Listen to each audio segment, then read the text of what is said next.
जय हिंद दोस्तों, स्वागत है आपके अपने यूट्यूब चैनल टीचिंग क्लास 123 पर। हाँ दोस्तों, हम आप लोगों को इस वीडियो में बताएंगे कि बीएससी एग्रीकल्चर जो फर्स्ट सेमेस्टर का पेपर बायोलॉजी का था वो सॉल्व हो चुका है। आप भी अपने जो पेपर हैं वो मिला लीजिए। देखिए इसमें जो पहला क्वेश्चन दिया है, एक फूल में गैर आवश्यक पुष्प अंग है। एक फूल गैर आवश्यक पुष्प अंग है, तो इसमें है बाह्यदल और पंखुड़ा। बाह्यदल और पंखुड़ी है, आपका जो राइट आंसर हो जाएगा ये बाह्यदल और पंखुड़ी। क्वेश्चन संख्या 2 देखिए, सच्चा भ्रूण किसके संलयन के परिणाम स्वरूप विकसित होता है? तो ये किसके परिणाम स्वरूप विकसित होता है? आपका जो राइट आंसर हो जाएगा बी, यानी अंडकोशिका और नर युग्मक के द्वारा विकसित होता है। क्वेश्चन संख्या 3 परागकणों का अध्ययन कहलाता है। परागकणों का जो अध्ययन है वो कहलाता है, क्या कहलाता है? पैलिनोलॉजी। आपका जो राइट आंसर हो जाएगा सी। क्वेश्चन संख्या 4 देखिए, जायंग का वह भाग जो पराग प्राप्त करता है कहलाता है। पराग प्राप्त करता है तो कहलाता है, तो वर्तिकाग्र कहलाता है। आपका जो राइट आंसर हो जाएगा बी, वर्तिकाग्र। क्वेश्चन संख्या 5 देखिए, निम्नलिखित में से कौन सा पादप हार्मोन्स है? निम्नलिखित में से कौन सा पादप हार्मोन्स है? तो आपका जो राइट आंसर हो जाएगा साइटोकाइनिन। साइटोकाइनिन जो है वो पादप हार्मोन्स है।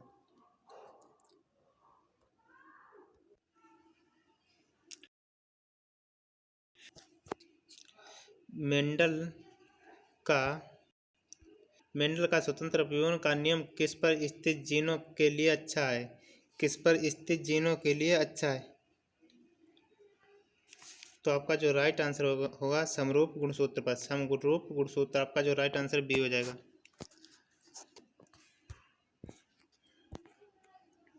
क्वेश्चन संख्या 7 देखिए, दो लंबे पौधों के बीच एक संकरण में परिणाम स्वरूप कुछ बौने पौधों की संतान हुई है। माता पिता दोनों के जीनोटाइप क्या कहलाते हैं? तो दोनों के जो जीनोटाइप हैं वो क्या कहलाते हैं? तो इसका राइट आंसर आप लोग मिला लीजिए। इसका जो राइट आंसर है B, capital T upon small T और capital T upon small T. आपका जो राइट आंसर हो जाएगा बी। क्वेश्चन संख्या 8 देखिए, क्वेश्चन संख्या 8, मेंडेलियन हाइब्रिड क्रॉस की F2 पीढ़ी में फिनोटाइप और जीनोटाइप की संख्या होती है। जीनोटाइप की जो संख्या है वो कितनी होती है? तो इसमें जो आपका राइट आंसर हो जाएगा डी, फिनोटाइप की 4, जीनोटाइप की संख्या 9 होती है। फिनोटाइप की संख्या 4 और जीनोटाइप की जो संख्या है वो 9 होती है। अगला क्वेश्चन देखिए, क्वेश्चन संख्या 9, निम्नलिखित में से किस लक्षण को मेंडल ने नहीं चुना था? तो मेंडल ने जो नहीं चुना था तो फली का जो स्थान है उसे नहीं चुना था, फूल भी चुना था, फली का रंग भी चुना था, फली का आकार भी चुना था, यानी जो आपका राइट आंसर हो जाएगा डी, स्थान। अगला क्वेश्चन देखिए, पहली प्रथम संकर पीढ़ी में प्रकट होने वाले लक्षण कहलाते हैं। प्रकट होने वाले जो लक्षण है 10 का जो राइट आंसर है प्रभावी लक्षण कहलाते हैं। आपका जो राइट आंसर हो जाएगा बी। क्वेश्चन संख्या 11 देखिए, क्वेश्चन संख्या 11 देखिए, निम्नलिखित में से कौन एक टेस्ट क्रॉस है? निम्नलिखित में से जो कौन सा है वो एक टेस्ट क्रॉस है? Capital small T cross small T. तो आपका जो राइट आंसर हो जाएगा डी। क्वेश्चन संख्या 12 देखिए, मेंडल ने किसके आधार पर युग्मकों की शुद्धता का नियम प्रतिपादित किया था? नियम है वो प्रतिपादित किया था, तो आपका जो राइट आंसर हो जाएगा डाई हाइब्रिड क्रॉस की सांद्रता पर। डाई हाइब्रिड क्रॉस की सांद्रता पर आपका जो राइट आंसर हो जाएगा बी। अगला क्वेश्चन देखिए, मेंडल के कार्य की खोज किस वर्ष में 3 वैज्ञानिकों ने की थी? किस वर्ष में 3 वैज्ञानिकों ने की थी? तो 1900। आपका जो राइट आंसर हो जाएगा बी, 1900 में तीनों वैज्ञानिक ने खोज की थी। क्वेश्चन संख्या 14 देखिए, वंशागति का गुणसूत्र सिद्धांत किसके द्वारा दिया गया था? वंशागति का गुणसूत्र सिद्धांत किसके द्वारा दिया गया था? तो जो आपका जो 14 का राइट आंसर हो जाएगा बी, यानी सटन और बोवरिक के द्वारा दिया गया था।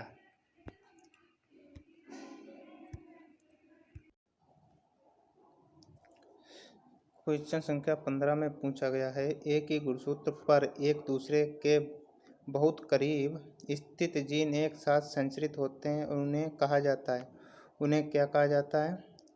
तो उन्हें कहा जाता है संलग्न जीन। आपका जो राइट आंसर हो जाएगा सी, संलग्न जीन। क्वेश्चन संख्या 16 देखिए।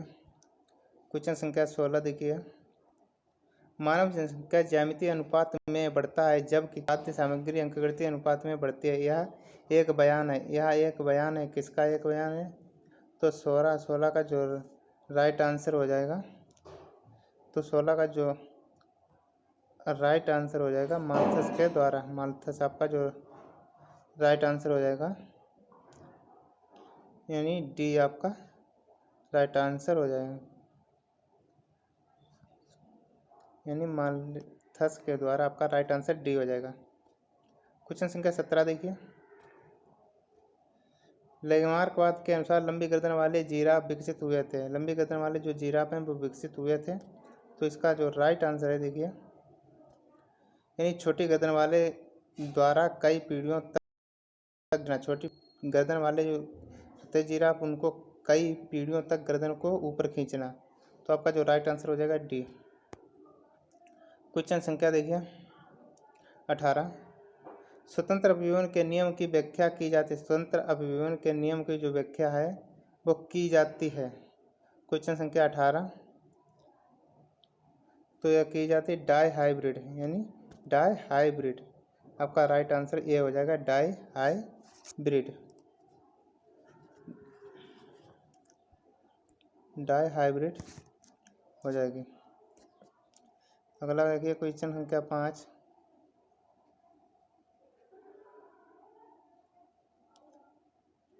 क्वेश्चन संख्या 5 है,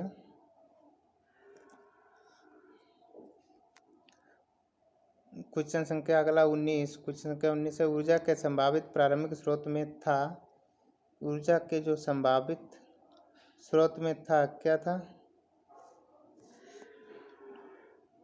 तो इसका जो राइट आंसर देखिए 19 का जो राइट आंसर 19 का देखिए, क्वेश्चन ऊर्जा के संभावित प्रारंभिक स्रोत में से थे तो यूवी किरणें और बिजली। यूवी किरणें और बिजली जो आपका राइट आंसर हो जाएगा डी।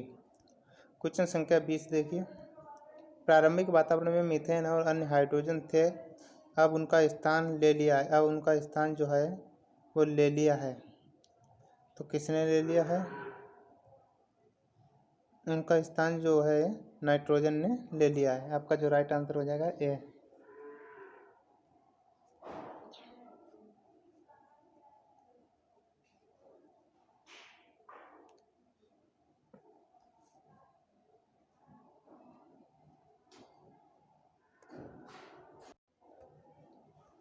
इसका देखिए, प्रारंभिक वातावरण में मीथेन और अन्य हाइड्रोकार्बन थे, अब उनका स्थान ले लिया नाइट्रोजन ने। क्वेश्चन संख्या 21 देखिए। क्वेश्चन संख्या 21 देखिए, पहला जीवन उत्पन्न हुआ। पहला जीवन है उत्पन्न हुआ, कहाँ उत्पन्न हुआ? पानी में पहला जीवन उत्पन्न हुआ। आपका जो राइट आंसर हो जाएगा सी। क्वेश्चन संख्या 22 देखिए, योग्यतम की उत्तरजीविता कथन से डार्विन का तात्पर्य था। डार्विन का जो तात्पर्य था क्या था? क्वेश्चन संख्या 22 का जो राइट आंसर है, यानी परिवर्तन के लिए सबसे अनुकूलित प्रजातियां। परिवर्तन के लिए सबसे अनुकूलित प्रजातियां। क्वेश्चन संख्या 23 देखिए, प्राथमिक जड़ की उत्पत्ति हुई। क्वेश्चन संख्या 23 में पूछा गया प्राथमिक जड़ की उत्पत्ति हुई तो भ्रूण के मूलक से। भ्रूण के मूलक से आपका राइट आंसर ये। अगला क्वेश्चन देखिए, क्वेश्चन संख्या 6, क्वेश्चन संख्या 24।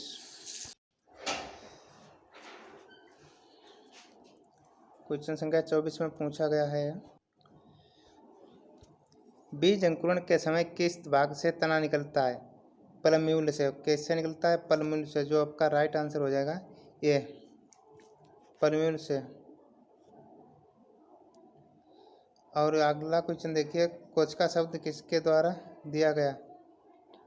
कोशिका शब्द किसके द्वारा दिया गया? तो कोशिका शब्द है आपका तो लीवेनहॉक के द्वारा दिया गया। राइबोसोम्स का कार्य, राइबोसोम्स का कार्य है प्रोटीन संश्लेषण करना। राइबोसोम्स का कार्य क्वेश्चन संख्या 26 में पूछा गया है।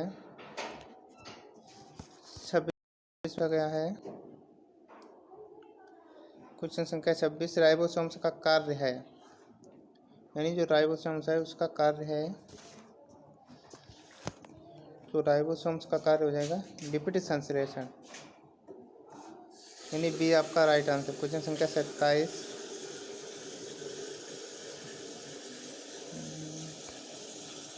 एक बार फिर से देख लीजिए, कन्फ्यूजन हो गई थी थोड़ी। देखिए क्वेश्चन संख्या 25 है, कोशिका शब्द किसके द्वारा दिया गया था? कोशिका शब्द जो है रॉबर्ट हुक के द्वारा दिया गया था। आपका जो राइट आंसर हो जाएगा बी। क्वेश्चन संख्या 26 है, राइबोसोम्स का कार्य प्रोटीन संश्लेषण करना। राइबोसोम्स का जो कार्य है प्रोटीन संश्लेषण करना। पानी और कार्बन डाइऑक्साइड के अलावा पौधों को भोजन के लिए अधिक आवश्यक कच्चा माल है। अधिक आवश्यक जो कच्चा माल है वो प्रकाश है अधिक आवश्यक। क्वेश्चन संख्या अगला देखिए, आलू कंद एवं भूमिगत तना है क्योंकि यह स्टार्च को आरक्षित खाद्य सामग्री के लिए संग्रहित करता है। तो आपका जो राइट आंसर हो जाएगा डी आपका राइट आंसर हो जाएगा।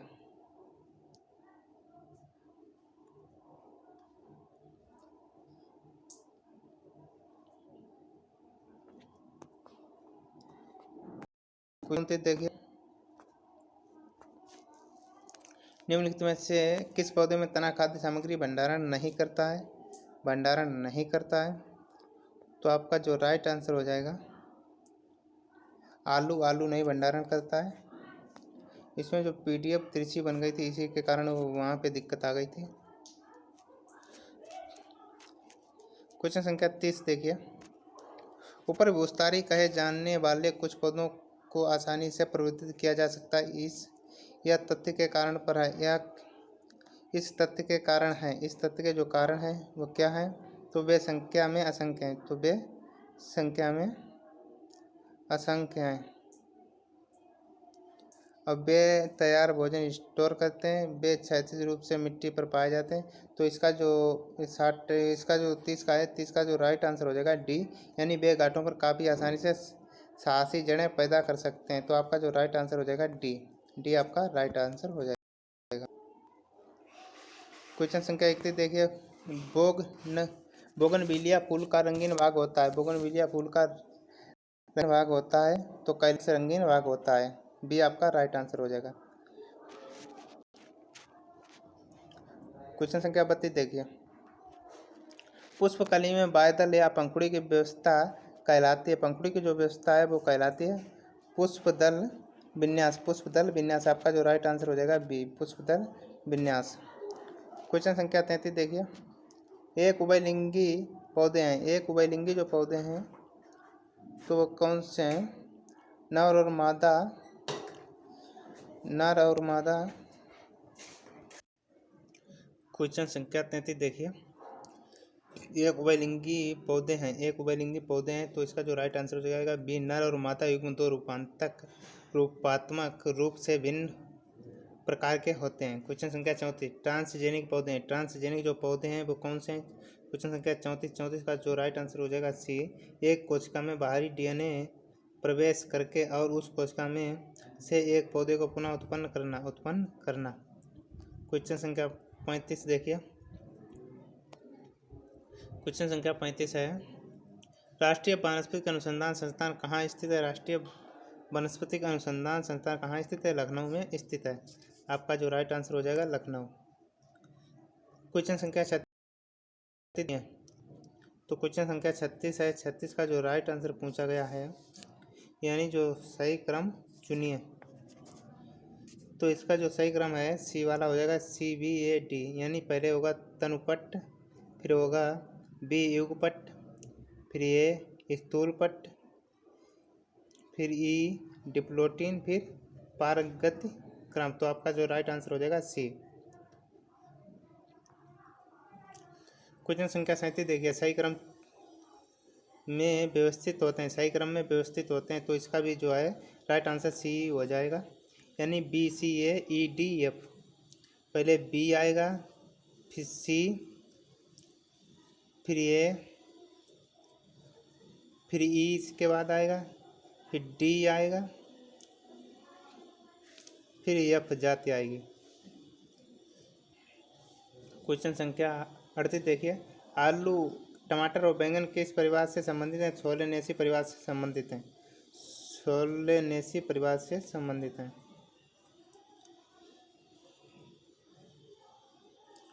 क्वेश्चन संख्या 39 देखिए, हर्बेरियम एक है। हर्बेरियम क्या है?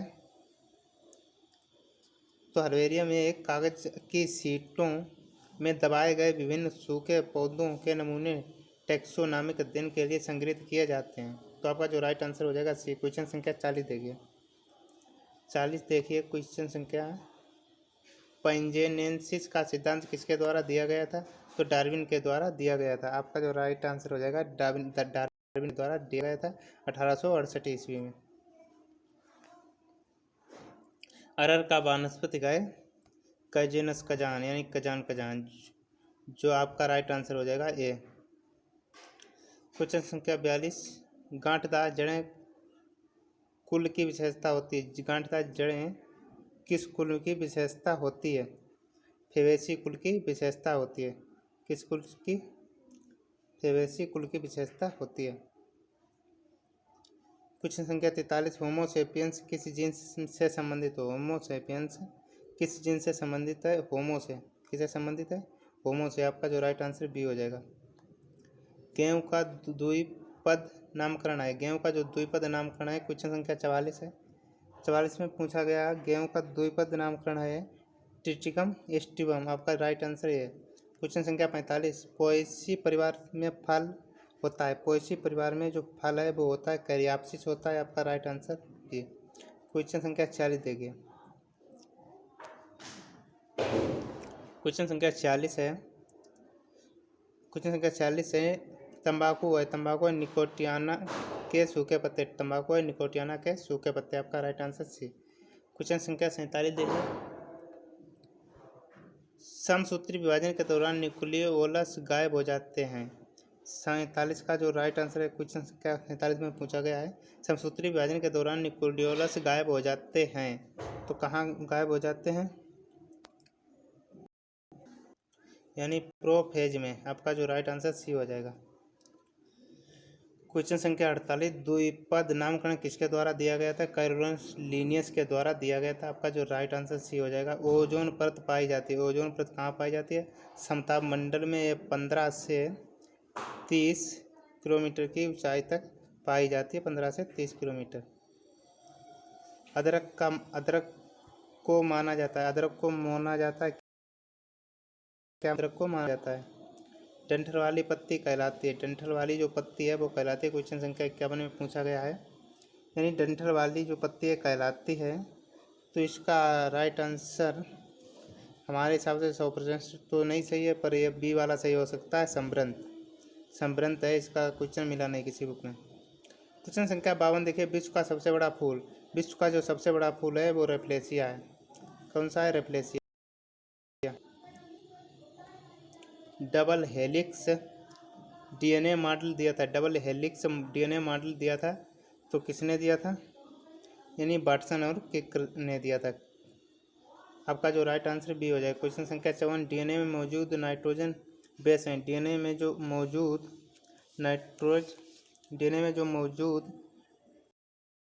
हैं, तो कौन से हैं?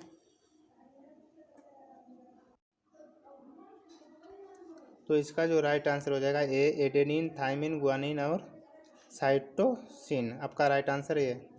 क्वेश्चन संख्या 55 देखिए, 55 देखिए, किस कोशिकांग को यूकेरियोटिक कोशिकाओं का पावर हाउस कहा जाता है? क्वेश्चन संख्या 55 का जो राइट आंसर है आप लोगों को बताना है माइटोकॉन्ड्रिया। इसका जो माइटोकॉन्ड्रिया। क्वेश्चन संख्या 56 देखिए, क्वेश्चन संख्या 56 देखिए, नामकरण की द्विनाम प्रणाली का अर्थ है। नामकरण की जो द्विनाम प्रणाली है उस का अर्थ है क्वेश्चन संख्या 56 में पूछा गया है। आपका राइट आंसर हो जाएगा दो नाम एक जीन्स और एक जीन्स का दूसरा प्रजाति का। दो नाम एक जीनस का और दूसरा प्रजाति का। आपका राइट आंसर बी। मानव निर्मित अनाज। मानव निर्मित अनाज क्या है? तो मानव निर्मित जो अनाज है ट्रिटिकेल है। आपका जो राइट आंसर हो जाएगा ये मानव द्वारा निर्मित है। क्वेश्चन संख्या 58 देखिए। प्रकाश संश्लेषण के उत्पादन है। प्रकाश संश्लेषण के उत्पादन है। प्रकाश संश्लेषण के जो उत्पादन है कार्बोहाइड्रेट और ऑक्सीजन। आपका जो राइट आंसर हो जाएगा बी। क्वेश्चन संख्या 59 देखिए। कंपोजिटी कुल के पुष्कर्म का लक्षण है। कंपोजिटी कुल के पुष्कर्म का लक्षण है 59 है। 59 का जो राइट आंसर हो जाएगा ए यानी मुंडक और कैप्टुलम। मुंडक और कैप्टुलम। क्वेश्चन संख्या 60 देखिए। श्वसन होता है। श्वसन होता है। क्वेश्चन संख्या 60 में पूछा गया है कि श्वसन होता है। तो श्वसन होता है आपका जो राइट आंसर हो जाएगा बी यानी पौधे की सभी जीवित कोशिकाओं में। श्वसन होता है पौधे की सभी जीवित कोशिकाओं में। हाँ दोस्तों, तो आप लोगों को ये वीडियो पसंद लगा तो ज़्यादा से ज़्यादा सब्सक्राइब करें, लाइक करें, शेयर करें। और मतलब कोई भी दिक्कत अगर